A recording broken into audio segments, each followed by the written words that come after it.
Good morning. I'm Tom Schatz, the president of Citizens Against Government Waste, and we're pleased to introduce today our 18th Congressional Pig Book. Last year at this time, we had a tiny little 12-page Pig Book summary. We were hopeful that it might be either the same size or smaller in 2008, but needless to say, members of Congress who added the projects did not disappoint us and came up with the second largest number of projects, 11,610, worth $17.2 billion. So our Pig Book summary this year is 56 pages.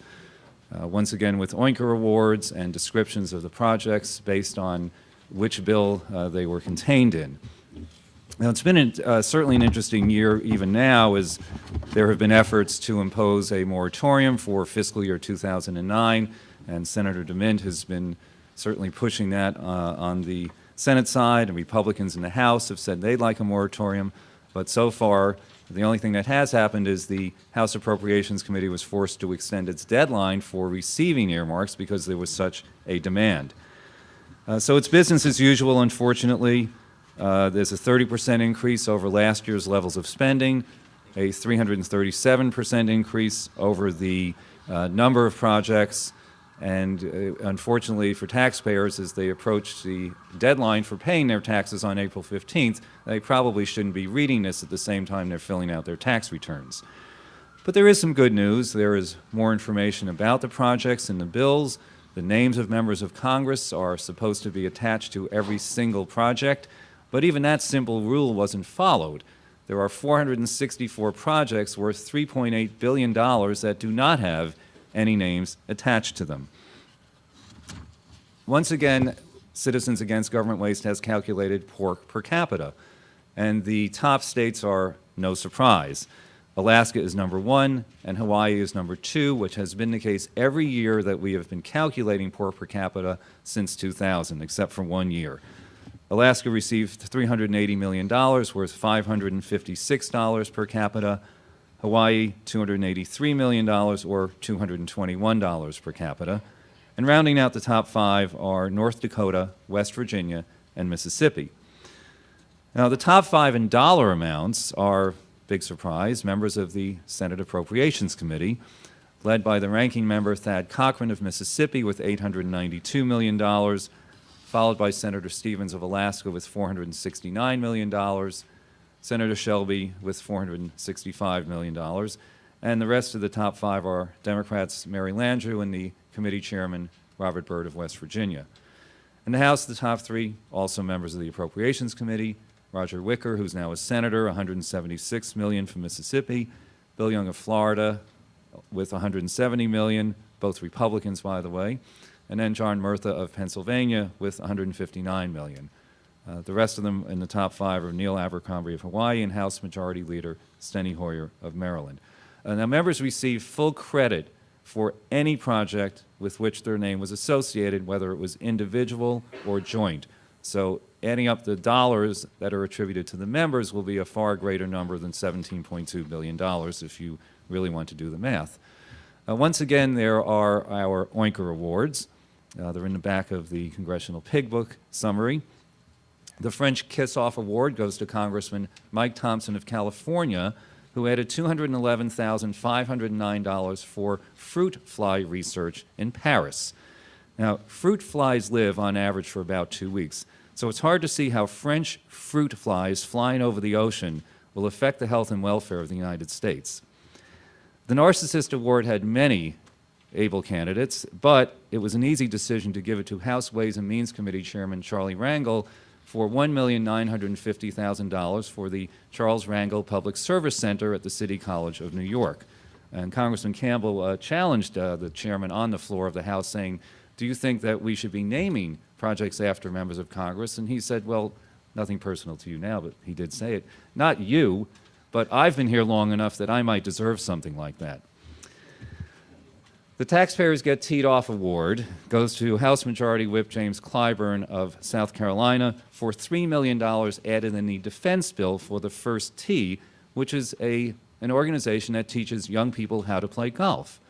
Now, Congressman Clyburn got the November Porker of the Year award, Porker of the Month award last November, And when I was on a television program with him, he defended this by saying, golf helps you make generals and colonels. So for those of you planning to go to officer candidate school, skip the basic training and just go right for the golf lessons.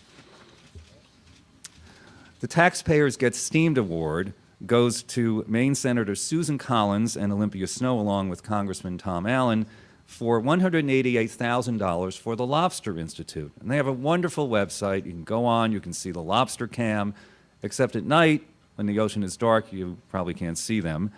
And they also have a new product called Lobster Biscuits for dogs, a wonderful treat for the dogs, but not such a great treat for the taxpayers.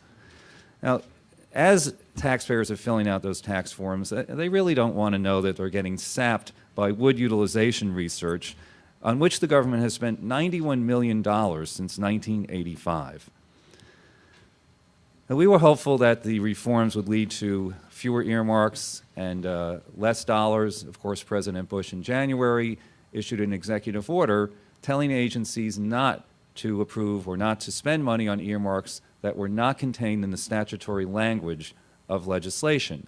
When they are in reports, they don't have any legal effect, but they certainly have a practical effect because the agencies ignore those requests at their peril. If we can't get rid of earmarks, we should certainly have more reforms. And the members of Congress here today have been on the front lines of that battle. And before I introduce Senator DeMint, I want to thank once again my staff for wading through the appropriations bills. David Williams, our Vice President of Policy, with his 15th Pig Book. Sean Kennedy, our Research Associate. Of course, Brad Stone with Dudley and Winnie. And our very own Pigfoot, now starring in our podcasts, which we've made available, and we will be, of course, doing one based on the events today. And now I'd like to introduce Senator Jim DeMint of South Carolina. Thank you, Tom, and thank the Citizens Against Government Waste for their years of work. Legislation may not make this happen as soon as shame and embarrassment, and that's a big part of what's happening here. I feel like I'm standing here along with my House colleagues as children of John McCain today because I think I first read about John McCain fighting earmarks in a weekly reader when I was in elementary school. He's been going after it for so long.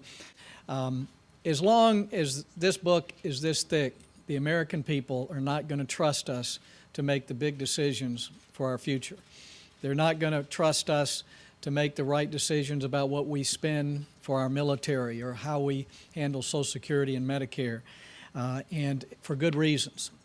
If we're going to fund lobster camp at a time when we're at war and in debt and increasing debt, we're not going to make good decisions. But frankly, despite losing the moratorium vote in the Senate last week or 2 weeks ago, I think we've got the big spenders on the run. I think some of the reforms and transparency are increasingly causing embarrassment and shame to folks who put in these irrational and absurd earmark spending requests. And I think this year we're going to be able to stop most of the earmarks. I don't think they're going to get out of here with appropriation bills. I think we're going to have a CR. And I think regardless of who's president next year, I think a lot of them we've got on record now of saying we need reform. If we get John McCain as president, we won't have earmarks as we know them.